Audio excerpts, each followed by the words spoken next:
Hi friends, welcome to our channel. Rammurthy photo దగ్గర అరుణ్ని తలుచుకొని బాధపడుతూ ఉంటాడు. మీరు మిస్ అమ్మకి ఎందుకు నిజం చెప్పలేదు అని అడుగుతూ ఉంటాడు. లేదు బాబు, వద్దు, భాగ్యకి చెప్పొద్దు. ఈ నిజాన్ని అది మోయలేదు బాబు, భరించలేదు. నేను చాలా బాధపడుతున్నాను. ఈ నిజాన్ని తట్టుకోలేకపోతున్నాను. మీరు ఇప్పటిదాకా ఈ నిజాన్ని ఎందుకు దాచారో నాకు ఇప్పుడు అర్థమైంది బాబు. ఒక కూతుర్ని ఎలాగో దూరం చేసుకున్నాను, బతికించలేకపోయాను. ఇప్పుడు ఇంకో చిన్న కూతుర్ని కూడా నేను దూరం చేసుకోలేను బాబు. అది ఈ విషయం తెలిసిందంటే గుండె పగిలి చచ్చిపోద్ది బాబు. వద్దు, ఈ నిజాన్ని మీరు కూడా దానికి చెప్పొద్దు బాబు అని చెప్పి అడుగుతూ ఉంటాడు. ఇక అమర్ సరే నేను చెప్పనండి అని చెప్తూ ఉంటాడు. నేను వెళ్తాను బాబు అని అనటంతో రామ్మూర్తి నేను డ్రాప్ చేస్తానండి అని అమర్ చెప్తూ ఉంటాడు. లేదు బాబు, వద్దు వద్దు, నేను ఒక్కడనే వెళ్ళిపోతాను అంటూ అక్కడి నుంచి ఆవేశంగా బాధపడుతూ వెళ్ళిపోతూ ఉంటాడు. ఇక తర్వాత మిస్ అమ్మ నానా నానా అంటూ గదిలో దగ్గరికి వస్తూ ఉంటుంది. అమర్ వచ్చి మిస్ అమ్మ మీ నాన్న వెళ్ళిపోయారు అని చెప్పడంతో మిస్ అమ్మ షాక్ అవుతుంది. అదేంటి, నాతో ఒక్క మాట కూడా చెప్పకుండా ఎందుకు వెళ్ళిపోయారు అని అడుగుతూ ఉంటుంది. ఏదో అర్జెంట్ పని గుర్తుకొచ్చిందంట, నీతో కూడా చెప్పమన్నారు, ఇంకోసారి వస్తా అన్నారు అని చెప్పడంతో అవునా సరే అయితే మీరు భోజనానికి రండి, భోజనం వడ్డిస్తున్నాను అని చెప్పడంతో మిస్ అమ్మ నాకు ఆకలిగా లేదు, మీరు తినేసేయండి అని చెప్పి అమర్ గదిలోకి వెళ్ళిపోతాడు. ఇక రాతోడైతే నేను రేపు ఉదయాన్నే వస్తాను మిస్ అమ్మ అంటూ తప్పించుకొని వెళ్ళిపోతూ ఉంటాడు. ఇక మిస్ అమ్మకి ఏం అర్థం కాదు. రాతోడ్ అని పిలుస్తూ ఉంటుంది. అసలు ఏం జరుగుతోంది రాతోడ్ ఇక్కడ, నాకేం అర్థం కావట్లేదు. మీరందరూ ఎందుకు అలా ఉన్నారు, ఇక్కడ ఏదో జరుగుతోంది, నాకు చెప్తావా లేదా అని నిలదీస్తూ ఉంటుంది. ఏం జరగలేదు మిస్ అమ్మ, అంతా మామూలుగానే ఉంది కదా.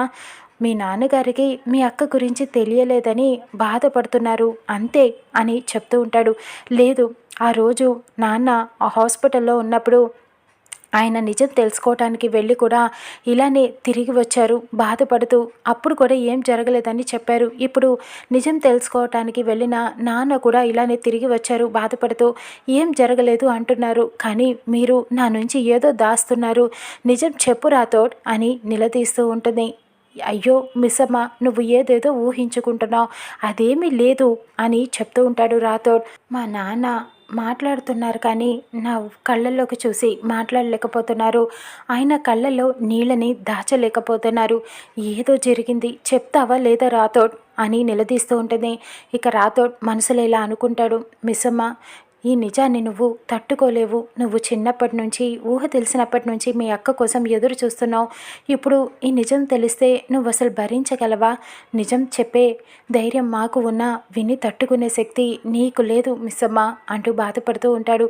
ఏంటి రాతోడ్, మీకు మా అక్క గురించి తెలిసింది కదూ అని అడుగుతూ ఉంటుంది. లేదు మిస్ అమ్మ అని చెప్తూ ఉంటాడు రాతోడ్. లేదు, మీరు మా అక్కని కలిశారు కదూ, మా అక్క నన్ను మా నాన్నని అసహించుకుందా, మమ్మల్ని కలవను మాట్లాడను అందా, మీకు నాకు ఎటువంటి సంబంధం లేదని చెప్పిందా అని అడుగుతూ ఉంటుంది. లేదు మిస్ అమ్మ, మీ నాన్నగారికి ఏదో ఆశపడి కూతుర్ని కలుస్తుంది అని చెప్పి వెళ్ళారు, కానీ కలవలేకపోయారు, ఏమీ లేదని తెలిసి అలా బాధగా ఉన్నారు అంతే. నువ్వు ఏదేదో ఊహించుకుంటున్నావు, నేను వెళ్తున్నాను మిస్ అమ్మ అంటూ అక్కడి నుంచి వెళ్ళిపోతాడు. ఇక మిస్ అమ్మ అనుకుంటుంది, లేదు ఏదో దాస్తున్నారు, రేపు ఈ అస్థికలు కలిపేసిన తర్వాత గంగలో నేను ఈ నిజమేంటో బయటికి తీస్తాను అని చెప్పి అనుకుంటూ ఉంటుంది. ఇక తెల్లారేక మనోహరి నిద్రమత్తులో ఉంటుంది. గోర ఫోన్ చేస్తాడు. ఏంటి మనోహరి, ఇంకా నిద్రపోతున్నావా అని అడుగుతూ ఉంటాడు. మరి ఇంత పొద్దున్నే నిద్రపోక ఏం చేస్తారు అని అడుగుతూ ఉంటుంది మను.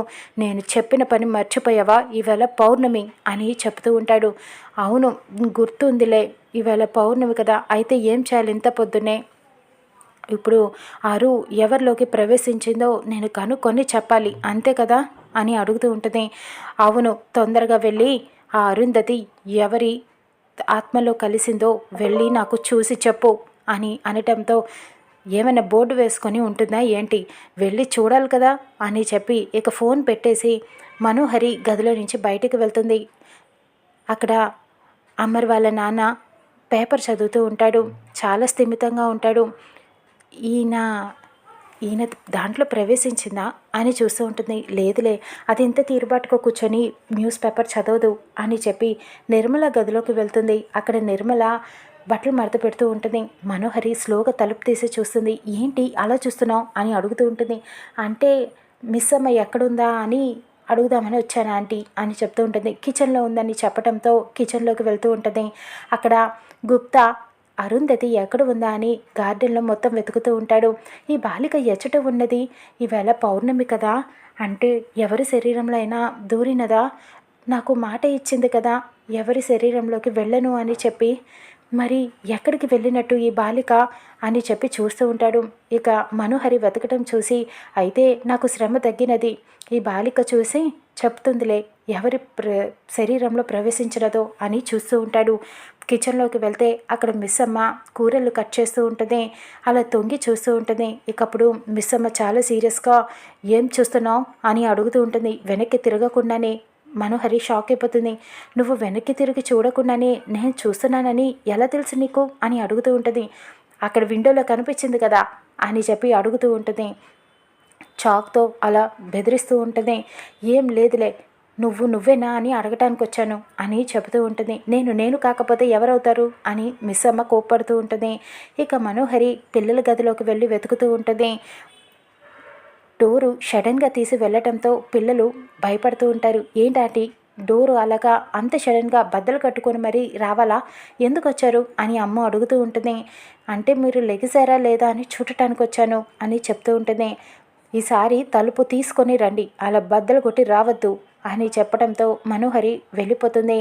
ఎవరిలో ప్రవేశించినట్టు అని చూస్తూ ఉంటుంది. ఇక తన గదిలోకి వెళ్ళిపోతూ ఉండగా ఒక్కసారిగా అమర్ లోపలికి వస్తాడు. ఏంటి మనోహరి దొరికిందా అని అడుగుతూ ఉంటాడు. మను షాక్ అయిపోతుంది. దొరకటం ఏంటి అని అడుగుతూ ఉంటుంది. నేను చూస్తున్నాను, నువ్వు అందరినీ అనుమానంగా చూస్తున్నావు, వెళ్ళి ఒకటి మాట్లాడుతున్నావు, కానీ నీ కళ్ళు దేన్నో వెతుకుతున్నాయి, నీ మాటలకి నువ్వు చేసే పనికి సంబంధం లేదు, ఏంటి సంగతి అని అడుగుతూ ఉంటాడు. ఇక మనోహరికి ఏం చేయాలో అర్థం కాదు. అంటే అరు కోసం వెతుకుతున్నాను, అరు ఇక్కడే ఎక్కడో ఉంటుంది కదా, ఒక్కసారి మాట్లాడదామని వెతుకుతున్నాను, ఈరోజు ఆఖరి రోజు కదా, ఒక్కసారి మాట్లాడదామని, మళ్ళీ నన్ను అనాథని చెయ్యొద్దు అని అడుగుదామని వెళ్తున్నాను అంతే అని చెప్పి అక్కడి నుంచి బాధగా అమర్ నుంచి తప్పించుకొని వెళ్ళిపోతుంది. ఇక అక్కడ గుప్తా వెతుకుతూ ఉంటాడు. ఈ బాలిక ఎక్కడికి వెళ్ళినది, తన తండ్రిని చూడడానికి వెళ్ళిందా అని బయటికి వెళ్ళి వెతుకుతూ ఉంటాడు. ఇక అక్కడ ఆశ్రమం దగ్గరికి వెళ్ళేలోపు అక్కడ అరు కనిపిస్తుంది. అరుని చూసి అలా బాధగా ఉంటాడు. నీవు ఇక్కడే ఉంటావని నాకు తెలుసు బాలిక అని అంటూ ఉంటాడు. నేను ఎక్కడికి వెళ్ళిపోయానని మీరు కంగారు పడుతున్నారా గుప్తా గారు అని అడుగుతూ ఉంటుంది. అరు లేదు, మిమ్మల్ని ఒక ప్రశ్న అడగొచ్చా, ఇదే ఆఖరి సహాయం, మీరు నాకు చాలా అవకాశాలు ఇచ్చారు, నా చెల్లిని ముట్టుకునే అవకాశం, నా తండ్రిని చూసే అవకాశం అన్నీ ఇచ్చారు, ఈ ఒక్క సహాయం చేసి పెడతారా అని అడుగుతూ ఉంటుంది. గుప్తా అలా సందేహంగా చూస్తూ ఉంటాడు. నాకు అర్థమైంది గుప్తా గారు అని చెప్తూ ఉంటుంది. ప్లీజ్ గుప్తా గారు అని బ్రతిమలాడుతూ ఉంటుంది. చెప్పు బాలిక అని గుప్తా అడగటంతో, నా చెల్లితో కొద్ది రోజులు నాకు గడపాలని ఉంది గుప్తా గారు అని అడుగుతూ ఉంటుంది. ఇక గుప్తా షాక్ అయిపోతాడు. ఇక అరు కోరికని తీరుస్తాడా చూద్దాం రానున్న ఎపిసోడ్లో.